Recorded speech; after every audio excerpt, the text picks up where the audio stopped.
Assalamualaikum warahmatullahi wabarakatuh. Apa kabar anak-anak semuanya? Semoga kalian ada dalam keadaan sehat dan tetap semangat. Bertemu kembali bersama Ibu Nenda dan Ibu Maya dalam pembelajaran tematik tema 3 subtema 3 pada pembelajaran 2 sampai dengan 3, keberagaman makhluk hidup di lingkunganmu. Namun jangan lupa sebelum kita memulai pembelajaran kali ini, marilah kita membacakan basmalah bersama-sama. Bismillahirrahmanirrahim. Semoga anak-anak mendapatkan kemudahan dan diberikan pemahaman. Nah, untuk memahami materi-materi tersebut, maka simaklah penjelasan berikut. Adapun materi pertama yang akan kita bahas yaitu materi pada muatan PPKN mengenai pelaksanaan hak dan kewajiban dalam menjaga lingkungan. Nah, berbicara mengenai hak dan kewajiban merupakan suatu hal yang tidak asing lagi. Hak dan kewajiban dalam menjaga lingkungan merupakan sebuah hal yang harus dilakukan oleh setiap orang. Tinggal di lingkungan yang bersih adalah hak semua orang. Maka apabila salah satu orang tidak peduli terhadap kebersihan lingkungan, maka orang tersebut telah mengambil hak orang lain. Nah, sedangkan perbuatan atau sikap mengambil hak orang lain merupakan perbuatan yang tidak terpuji. Maka dalam pelaksanaannya kita harus seimbang antara hak dan kewajiban dalam menjaga lingkungan. Apabila kita melaksanakan hak kita, yaitu menjaga lingkungan, maka jangan lupa kita juga harus melakukan kewajiban-kewajiban untuk menjaga lingkungan agar hak-hak tersebut dapat terpenuhi. Lalu, apa saja kewajiban yang harus kita lakukan dalam menjaga lingkungan? Seperti tidak membuang sampah sembarangan, menanam pohon, kemudian menjaga lingkungan tetap bersih dan asri, dan masih banyak yang lainnya. Lalu apa hak yang dapat kita peroleh? Yaitu mendapatkan lingkungan yang bersih, lingkungan yang nyaman, dan lingkungan yang sehat. Materi selanjutnya yaitu materi pada muatan SBDP mengenai karya seni montase. Nah, montase ini adalah salah satu jenis karya seni tempel seperti mozaik dan kolase. Namun ketiganya memiliki perbedaan-perbedaan tertentu. Nah, montase ini adalah karya seni yang dibuat dengan cara memotong gambar-gambar objek dari beberapa sumber. Nah, jadi diambil gambar objek, jadi gambar utuhnya. Nah, kemudian ditempelkan pada suatu bidang sehingga menjadi kesatuan karya seni. Nah, adapun bahan-bahan yang dapat digunakan untuk membuat montase seperti majalah, koran, ataupun media cetak lainnya. Nah, di sini terdapat contoh karya montase bertemakan kehidupan dunia air, di mana gambar ikan, gambar kepiting, gambar rumput-rumput itu diambil dari media cetak ya. Baik itu majalah, koran, ataupun buku lainnya.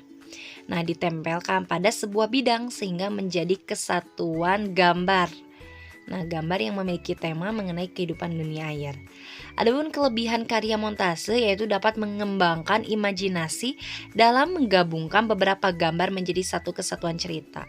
Nah, jadi ketika membuat montase, anak-anak akan belajar bagaimana berimajinasi dengan kreatif, sehingga dapat menghasilkan sebuah karya seni tempel yang unik dan menarik. Selanjutnya terdapat materi pada pembahasan bahasa Indonesia mengenai laporan wawancara. Nah, ini sudah dijelaskan juga pada pertemuan sebelumnya. Nah, bahkan kalian juga sudah membuat beberapa daftar pertanyaan. Nah, lalu bagaimana cara membuat laporan wawancara? Nah, jadi dalam membuat laporan wawancara itu harus mencakup beberapa hal. Di antaranya seperti terdapat topik wawancara, yaitu hal-hal yang dibicarakan atau informasi yang diperoleh dari wawancara. Kemudian terdapat narasumber. Nah, narasumber itu adalah orang yang kita wawancarai. Kemudian pewawancara yaitu orang yang mengajukan beberapa pertanyaan. Kemudian kita juga perlu mencantumkan waktu dan tempat wawancara agar bisa diketahui bahwa wawancara itu memang betul-betul dilakukan.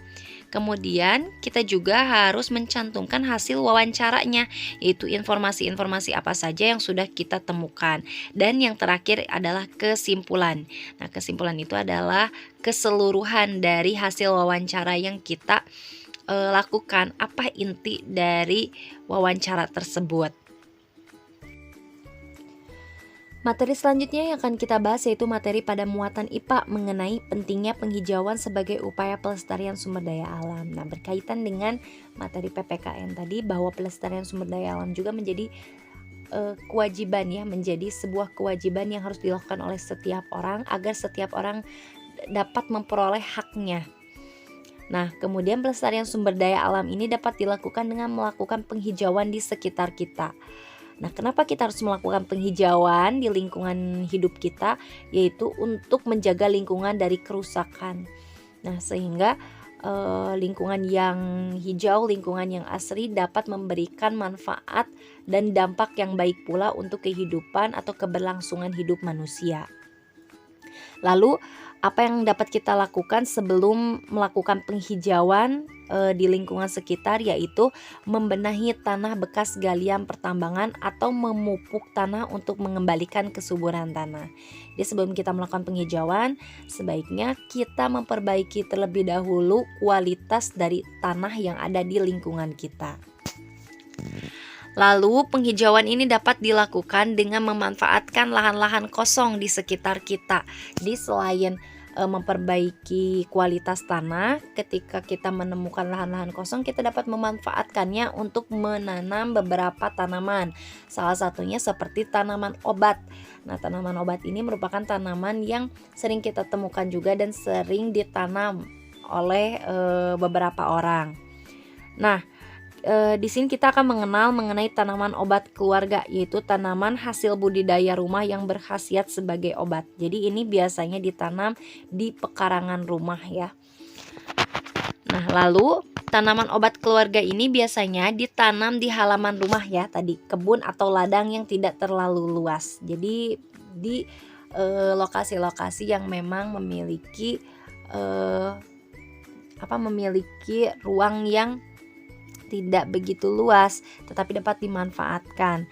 Nah, manfaat tanaman obat keluarga ini adalah untuk memenuhi keperluan keluarga akan obat-obatan sederhana dengan mudah. Dikatakan bahwa tanaman obat ini menjadi sebuah obat tradisional yang dapat digunakan dalam kehidupan sehari-hari. Lalu apa saja sih tanaman-tanaman obat tersebut? Di sini kita akan menjelaskannya beberapa, atau kita akan menyebutkannya.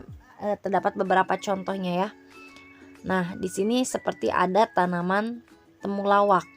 Nah, temulawak ini merupakan tanaman yang memiliki manfaat untuk meningkatkan daya tahan tubuh, mengobati sakit kuning, diare, mah, perut, kembung, pegal-pegal, menurunkan kadar lemak darah dan mencegah penggumpalan darah.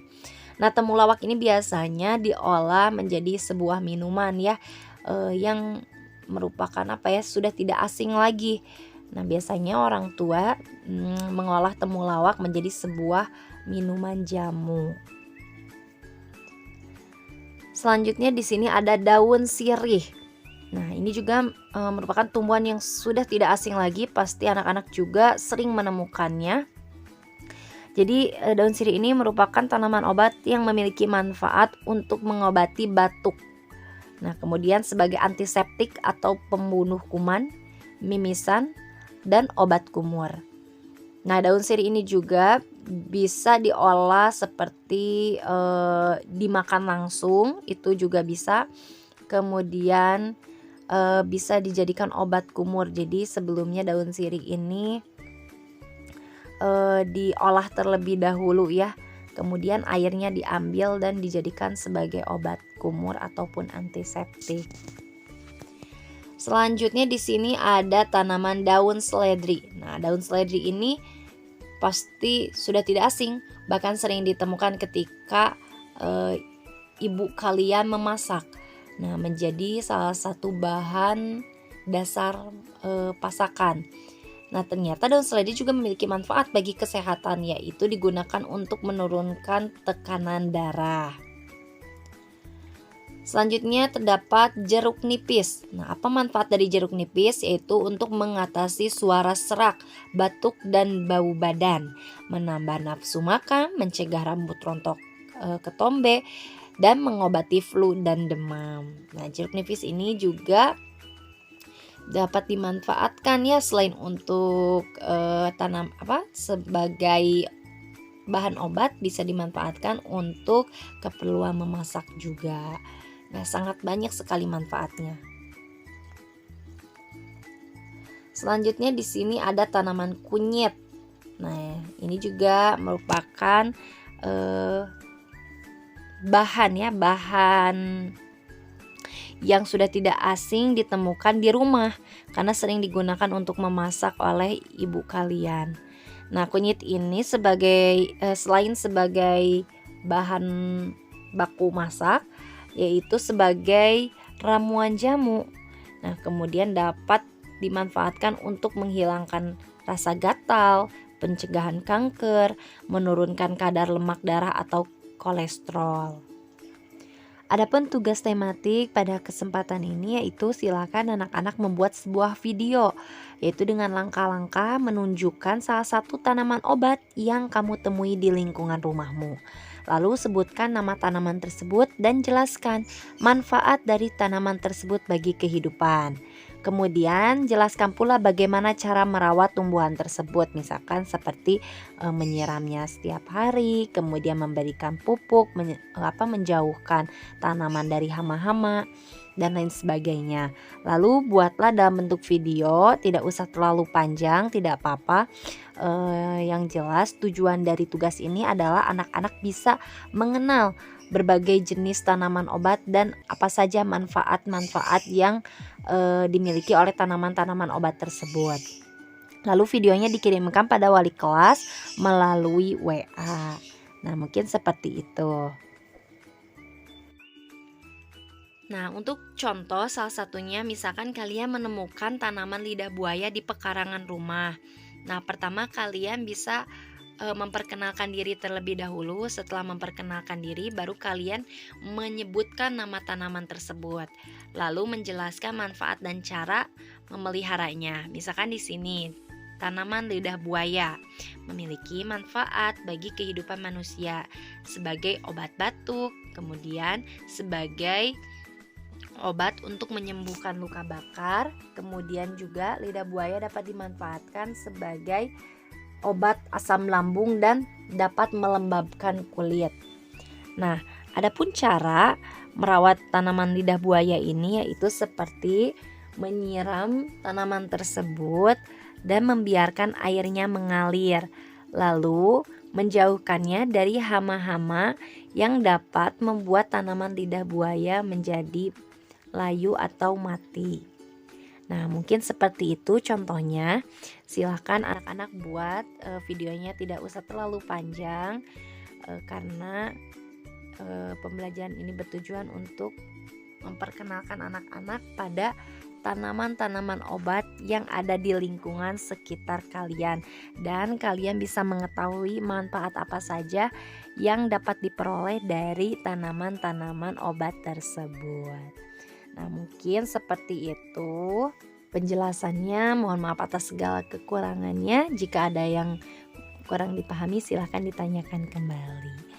Nah, kita sudahi saja pembelajaran hari ini dengan membacakan hamdalah bersama-sama. Alhamdulillahirabbil alamin. Semoga anak-anak tetap sehat, tetap semangat juga, dan selalu berdoa untuk secepatnya bisa bertatap muka. Ibu tutup pertemuan kali ini. Sampai jumpa di pertemuan selanjutnya. Wassalamualaikum warahmatullahi wabarakatuh.